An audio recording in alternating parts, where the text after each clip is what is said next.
Unas 200 personas integran ADES, la Asociación Honoraria de Salvamentos Marítimos y Fluviales. Y son todos voluntarios, a la espera de una llamada para dejar lo que estén haciendo y meterse al mar.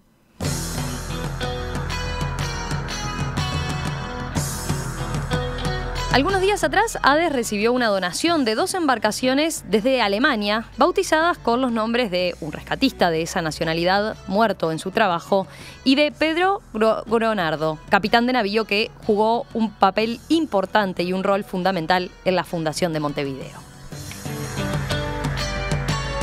Es por eso que nos pareció una buena oportunidad para conocer mejor a ADES, esta Asociación Honoraria de Salvamentos Marítimos y Fluviales.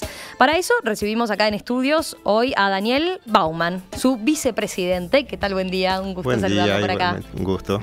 Y también está Rosario, que ya la vamos a escuchar desde una de las bases que tiene ADES acá en Montevideo. Bueno, si le parece, expliquemos cómo funciona. Primera aclaración, comparten nombres, me decía, y a veces eso hace que se confunda, ¿no? Estamos hablando de la Asociación Honoraria de Salvamentos Marítimos y Fluviales, no del sindicato de profesores de enseñanza secundaria, ni de la marca de jugos, ¿no? Por ejemplo. Sí, exacto. Sí, compartimos el nombre con esas otras 2 organizaciones, pero aún así cuando la gente escucha un tema de educación se imagina la otra y cuando se escucha temas de mar piensa en nosotros seguramente. Bueno, es una organización fundada en 1955. Expliquemos si le parece eso, cómo surgió tantos años atrás. Sí, surge por un grupo de personas que eran amigos en la zona del puerto del buceo y bueno, salían a pescar, eran unas personas muy apegadas al mar y en un día se sintieron choqueados cuando surgió el incidente del pesquero Isla de Flores, donde encalló en el barco inglés, era un pesquero, y terminaron muriendo rescatistas y tripulantes del mismo barco, porque en ese momento la Armada no tenía el equipo adecuado para ese tipo de rescates, ¿no? Hoy ya la situación es diferente, pero en aquel momento estas personas, con ese hecho y algunos otros más que surgieron por esos años, vieron el ejemplo que hay en Inglaterra, que es la RNLI, que es una organización de voluntarios que tiene ya más de 200 años a esta altura y que trabaja todo esto financiándose con lo que logran de donaciones y hacen sus propios barcos, tienen una organización muy importante, muy grande y manejan todo lo que es el rescate con mucha precisión y una forma muy ejemplar, ¿no? Así que inspirados en esa idea, después decidieron llevarla a cabo acá en nuestro país. Claro, empezaron los contactos con esa institución y después con otras más instituciones y con todo eso fue que ADES logró crecer en bases, en voluntarios, en servicio. Vayamos a ver cómo funciona hoy en día y cómo trabaja. ¿Qué tipo de rescates realizan concretamente? Concretamente es en las costas. Y nuestros barcos tienen unas 50 millas de rango de operación. Tienen generalmente los botes grandes, los botes de deporte, 200 millas de autonomía, pero se pretende llegar hasta 50 millas como máximo para tener un rango de trabajo y poder volver después. Después también se trabaja en inundaciones, cuando lo sucede en el interior del país, y ahí hay un equipo más dedicado, más especializado, con equipo específico para inundaciones. Son botes más livianos, más... Pero en general, cuando ustedes tienen que actuar, estoy pensando en a qué tipo de rescates acuden. Pesqueros chicos, de artesanales, de pescadores artesanales que salgan en el día, buques más grandes quizás, buques de... alguna embarcación que sea usada por recreación, digamos. ¿Cuál es en general lo que los lleva a actuar? ¿Qué es lo que los lleva? Y son buques o son barcos de pescadores en muchos casos, también los hay turísticos en la época de la zafra de verano, cuando hay gran tráfico hacia Punta del Este, hacia Colonia, hacia esas zonas, surgen incidentes y la base que está más cerca es la que atiende. Generalmente son personas que tienen algún problema, los agarran mal tiempo, tienen algún problema X pide asistencia y ahí en coordinación con la Armada es que se hacen todos los rescates, ¿no? Y pueden llegar en cualquier circunstancia, quiero decir, cuando hay riesgo porque la persona está directamente en el mar o cuando simplemente la embarcación tuvo un problema. Claro, no, son lanchas de rescate pensadas en atender todo ese tipo de situaciones, ya sea buscar una persona en el agua, ya sea asistir a una embarcación que tenga un problema que la pueda llevar a hundirse o a tener alguna situación complicada con su tripulación. Nos dedicamos a la vida, más que no rescatamos bienes, pero muchas veces cuando un barco está en una condición difícil de transportar una tripulación, es más fácil remolcar el barco con su tripulación que pasar una tripulación a nuestro barco en situaciones difíciles. Entonces, lo general es lo que se hace siempre es remolcar el otro barco. ¿Cuántos rescates hacen por mes o por año? No sé cómo los tienen contabilizados. Es un promedio y de año a año cambia, pero siempre son entre 20 y 30 por año más o menos, contando todas las bases, ¿no?, que tenemos en la costa del Uruguay. Bien. ¿Y cómo se diferencia, una pregunta que puede hacerse el oyente, ¿no? ¿Cómo se diferencia el trabajo de ADES con el trabajo que realiza la Armada, por ejemplo, ¿no? La Armada cumple muchas más funciones que nosotros no cumplimos. Por ejemplo, son la autoridad y ante temas legales, de soberanía o de eso, nosotros no es nuestro tema. Nuestro tema es si alguien pide ayuda en el mar, ahí vamos. Y en eso estamos en coordinación. Porque digo, es una tarea que también hace la Armada. Claro, obviamente, sí, la hace. Lo coordinan. Y en muchos casos salimos juntos, en muchos casos se coordina porque cuando hay una búsqueda de un tripulante desaparecido en el agua o algo en especial que requiera inmediatez de encontrar la embarcación o la persona por las condiciones que están habiendo, cuantas más unidades haya disponibles para hacer esa búsqueda, mejores posibilidades tendrá quien lo está necesitando. Claro. Por eso se coordina la salida generalmente de una o dos o varias embarcaciones, tanto nuestras como de la Armada. Bien. Me decía recién, cuentan con 6 bases, ¿no? Está la del Puerto del Buceo, Carmelo, Juan Lacase, Colonia, Santiago Vázquez y Punta del Este. Exacto, y estamos gestionando la apertura de Piriápolis en estos momentos. Bien. Vayamos a una de las bases, a la del Puerto del Buceo, concretamente donde está Rosario. Rosario, ¿nos escuchás? Acá estoy, efectivamente. No lograste embarcarte, ¿no? Está bravo el mar. No, es increíble, no está bravo el mar, está crecido. Las lanchas de ADES, las nuevas, pues sobre todo está una Borneo, que significaba estar en una boya, tenía que ir con el barquito de embarque del yacht mismo, y las otras, las que están en marina, están de proa, razón por la cual tampoco es fácil de subirles. Bueno, de manera que olímpicamente me instalé, recorrí las marinas y ahora estoy en la base. Porque ADES, aclaremos, tiene 2 cosas. La base en sí, donde aquí estoy rodeada de chalecos salvavidas, de camperas, de cascos, bueno, de todos los implementos que puede necesitar el rescatista para subirse al barco y salir corriendo en busca del naufragio de los que están en peligro. Bueno, eso todo está en esta base que ocupa la planta baja del viejo y notable edificio del yacht. Pero ustedes seguramente han visto, si pasan ahora frente al famoso Fórum, este edificio que se está construyendo, que hay otra edificación que tiene el nombre de ADES y es su sede. Allí se realiza, porque es una sede más social, digamos así, el trabajo de lo que tiene que ver con el entrenamiento, porque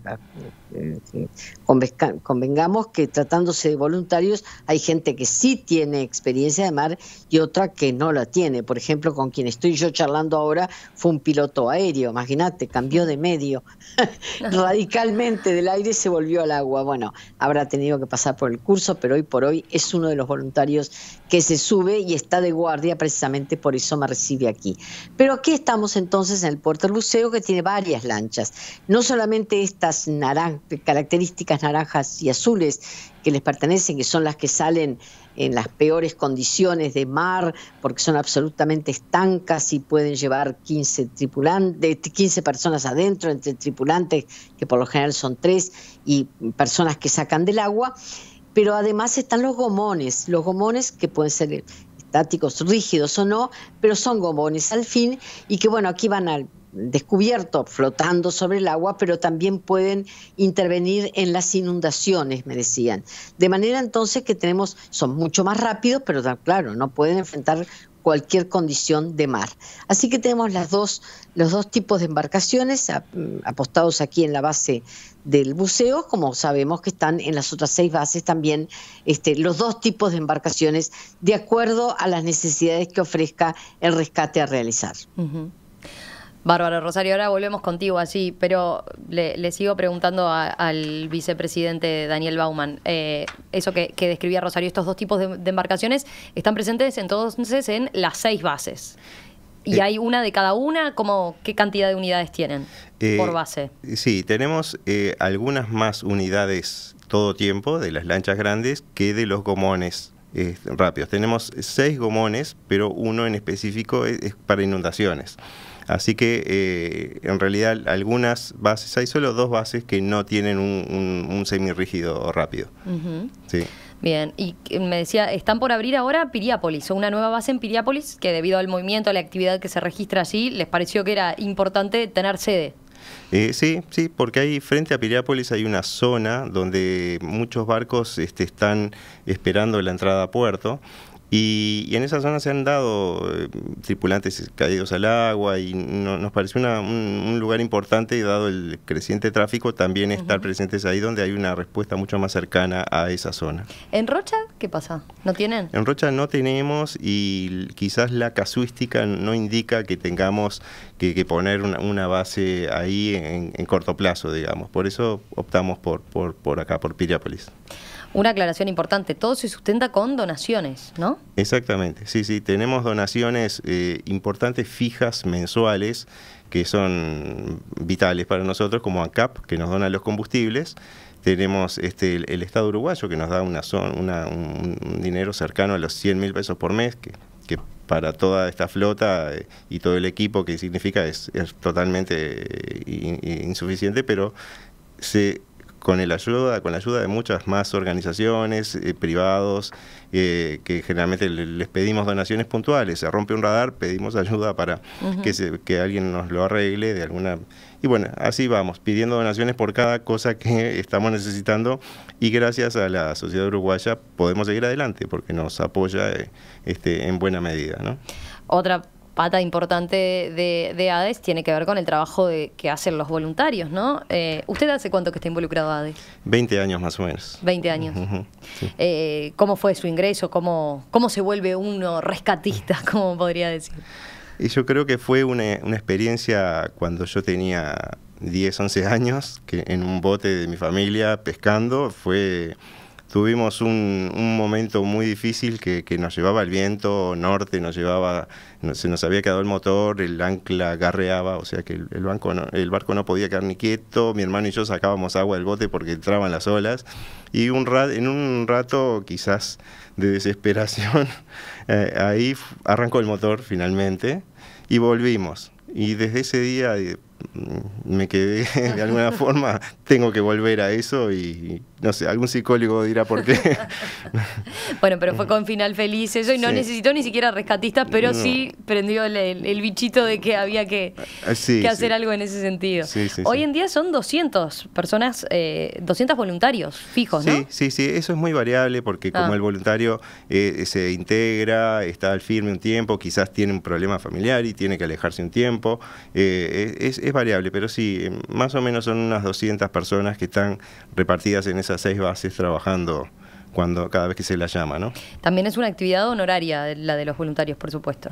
Totalmente. Nuestra organización tiene una sola persona rentada, que es nuestra secretaria, que está en la sede, y todos los demás, absolutamente todos, somos voluntarios, ¿no? Todos tenemos un trabajo del cual estamos escapados. Bueno, eso le iba a preguntar, ¿cómo se organizan? Porque para llevar a cabo la tarea, teniendo otra actividad fundamental, cuando, claro, tienen que actuar en casos de emergencia, no se puede prever, ¿no? En ese caso. Claro, lo que se hace es todos los viernes, y hay un encuentro de entrenamiento, y en ese momento los tripulantes toman guardias, que es un compromiso durante una semana de que si a uno lo llaman, va a estar en 30 minutos zarpando desde desde el puerto, ¿no? O sea que es eso, uno puede, obviamente no puede tener toda su vida supeditada a una actividad que no es el sustento, no es la familia, entonces uno dosifica esos tiempos para poder una semana de estar al firme si es que sucede algo, ¿no? Y eso implica, bueno, si está en otra tarea, si está en el trabajo, tener que pedir un permiso especial y volcarse al mar, irse al mar, a embarcarse al rescate. Y han sucedido medio de cumpleaños, de que el cumpleañero tuviera que salir, ha sucedido persona que la señora estaba teniendo familia y tuvo que salir, ha sucedido... De todo, pero siempre con final feliz y terminan siendo anécdotas, anécdotas digamos que se ve en el pasado como algo simpático más que como un problema, ¿no? Claro. Sí. ¿Qué requisitos se necesitan para ser voluntario? En realidad casi ninguno, más que tener... ¿Saber nadar? Es que no, porque por ejemplo, si tú quisieras darnos una mano, sos bienvenida en lo que sepas hacer, que seguramente lo vamos a precisar. Y así, carpinteros, herreros, un abogado, un escribano. Entonces hay mucha gente integrada y no es del mar. Y el que quiere estar arriba de una embarcación de rescate puede perfectamente empezar el programa de entrenamiento que lleva 1 año y medio, 2 años, y cuando se salvan exámenes, se muestra idoneidad para lo que se va a necesitar, se nombra tripulante y puede empezar a tomar guardia, ¿no? Hay que salvar examen y todo. Sí. Sí. ¿Cómo es la formación, el entrenamiento ese que realizan? ¿Qué implica? Y bueno, son nuestros propios cursos que están integrados en cada base que se deben aprobar.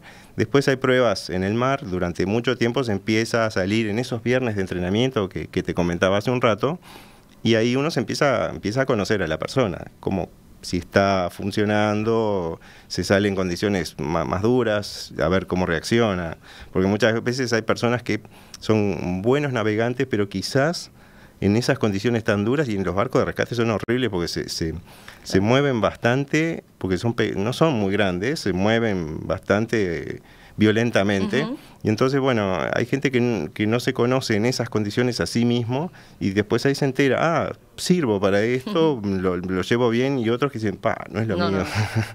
Mejor no. ¿En qué época del año trabajan más? ¿En verano? Generalmente en verano, que es el momento donde hay más tráfico, ¿no? Y, por ejemplo, en su caso, ¿cuál fue el rescate más reciente que tiene en mente o alguno que recuerde en particular? Bueno, en realidad hubo varios. Ahora estoy pensando, el año pasado hubo algunos, en concreto en Colonia. Siempre hay algún caso en el que hay que salir medio rápido, y estoy pensando en algo más concreto, pero siempre son, por ejemplo, en Colonia sucede mucho que el tráfico turístico llega a las proximidades del puerto, y ahí hay una serie de escollos que hay que saber salvar, que si uno no hace una navegación muy precavida de todos esos peligros que hay, queda encallado, y bueno, ha sucedido de tener que ir rápidamente a sacar barcos de arriba de las piedras en esas zonas, ¿sí? Recién me decía, bueno, si hay algún interesado que quiera saber más o quizás dar un primer paso para ver si se anima a ser voluntario, coordinando se puede ver, por ejemplo, la tarea que hacen, el entrenamiento ese que hacen semanalmente. Exactamente, coordinando todos los viernes de noche y los domingos de mañana, generalmente en buceo, se hacen salidas de entrenamiento, y coordinando se podrían tener visitas para que la gente que quiera conocer lo que hacemos. Que hacen, por ejemplo, rescate de personas, simulan situaciones de esas que tienen que enfrentar después en la práctica. Se simulan búsquedas, se simulan remolques, se simulan atenciones de primeros auxilios, se hacen traslados, todo lo que después habría que hacer se trata de hacer en una forma controlada en el entrenamiento. Claro. Rosario, ¿seguís allí en el puertito del buceo? Sí, sigo aquí, y quería contarles, por ejemplo, que me extrañó encontrar cascos como de moto, Y bueno, Bauman lo acaba de explicar, estas lanchas se mueven mucho, los riesgos de golpes dentro del habitáculo, digamos, de la lancha, por más estanco que sea, puede provocar un golpe en la cabeza, de manera que entonces los ingleses en particular lo que hacen es hacer todo este tipo de rescate con el casco, puesto que en algunos casos tiene incorporado hasta un pequeño micrófono. Pero estoy hablando, como yo les dije, con Nelson Webe, que es quien está hoy aquí en el Puerto del Buceo, que les aclaro, no es el lugar donde se producen más accidentes. Parece que Colonia o Carmelo son lugares bastante más agitados, y de ahí entonces que se haya resuelto que una de estas lanchas más modernas, alemanas, que acaban de recibirse, vaya para el puerto de Colonia. ¿Por qué? Bueno, porque todo el arrastre del Uruguay y del Paraná fundamentalmente van creando fondos movibles que pueden sorprender a más de un navegante y al que hay que auxiliar. Pero entre las cosas que son absolutamente importantes es sacar a la gente del agua. ¿Por qué? Porque en esta época en particular, por lo menos por poco que esté en el agua, algo de hipotermia puede significar. Nelson Webe ya es tripulante, es decir, ya pasó por entrenamiento, está jubilado, fue piloto aéreo y cambió, pero tuvo barco, así que no es del todo nuevo en esta materia. A él me gustaría preguntarle qué ventajas tienen estas lanchas alemanas a las que ya ha manejado, más allá de que desde el punto de vista mecánico o, digamos, características físicas es bastante parecida a otras que tienen. ¿Cuáles en particular, en este caso, cuáles serían las ventajas de las que acaban de recibir, Bebe? Sí, estas lanchas tienen la característica de que son lanchas muy ágiles, son muy marineras, muy fuertes, muy resistentes. La construcción es enteramente metálica, en aluminio naval. Tienen una velocidad muy interesante de 18 nudos, 17, 18 nudos, una eslora de 8 metros y medio y un calado de 90 centímetros, que eso para el Río de la Plata, Río Uruguay, es muy necesario, muy apropiado, debido a que, como ya se comentaba, el Río de la Plata, el Río Uruguay, toda esta zona, tienen bajos de arena, de sedimentos, roqueríos más o menos ocultos, y estas lanchas lo que permiten es trabajar... Pasarle por arriba. Pasarle por arriba, sin dañarse, sin dañar el casco, y donde otras embarcaciones de otro porte no podrían llegar. Pero yo les decía que una de las cosas que usted me planteaba más importantes era que la gente hay que sacarla del agua en forma inmediata. Y en particular, estas lanchas que reciben tienen un procedimiento que los permite en forma mucho más sencilla que la escala que tenían que tirar cuando la borda es un poco más alta, claro, y tienen que levantar al sujeto. ¿Cómo se hace? Sí, estas lanchas tienen la particularidad que una parte de la borda tiene una puerta que se abre y prácticamente queda a nivel del agua. La cubierta queda al nivel del agua y ahí se puede extraer una persona muy fácilmente. Que la ola misma lo puede llevar, ¿no? Que a veces nos decían los alemanes, la ola misma lo mete al náufrago para dentro del agua. Después que el náufrago está dentro de la lancha, la puerta se cierra y el agua se evacúa por los imbornales que están al efecto y la lancha queda seca de vuelta.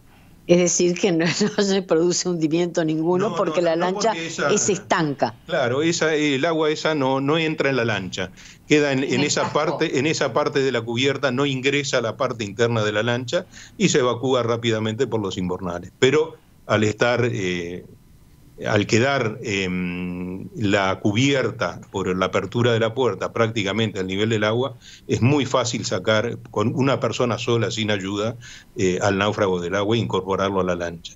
Webe me decía que con 3 tripulantes por lo general se manejan este tipo de situaciones, así sean los barquitos estancos estos, naranjas y tan característicos, pero también en los gomones, que tienen otro tipo de rescate, pero que a su vez pueden necesitar, para levantar una persona un poco más de fuerza. Bueno, en esa materia entonces les cuento que ha sido una gran adquisición, más allá de que no he podido subir hoy a ellas, esto que de alguna forma agrega calidad al servicio que ADES presta, tan importante cuando uno se encuentra ante una circunstancia de esa naturaleza, ¿no?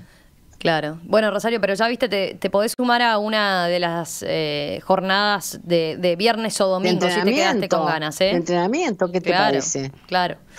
Te anotás eso, que queda ahí pendiente. Después así tenemos las fotos de tu embarcada en una situación bueno, ahí. Me parece muy bien. Vengo en otro momento, más allá de que tengo que apurarme porque me las llevan del buceo. Bueno, Bauman, una consulta. Rosario hacía mención a estas donaciones que llegaron desde Alemania de estas 2 lanchas, pero ¿cómo se dio ese vínculo con una organización de ese país y cómo terminan esas 2 lanchas alemanas acá?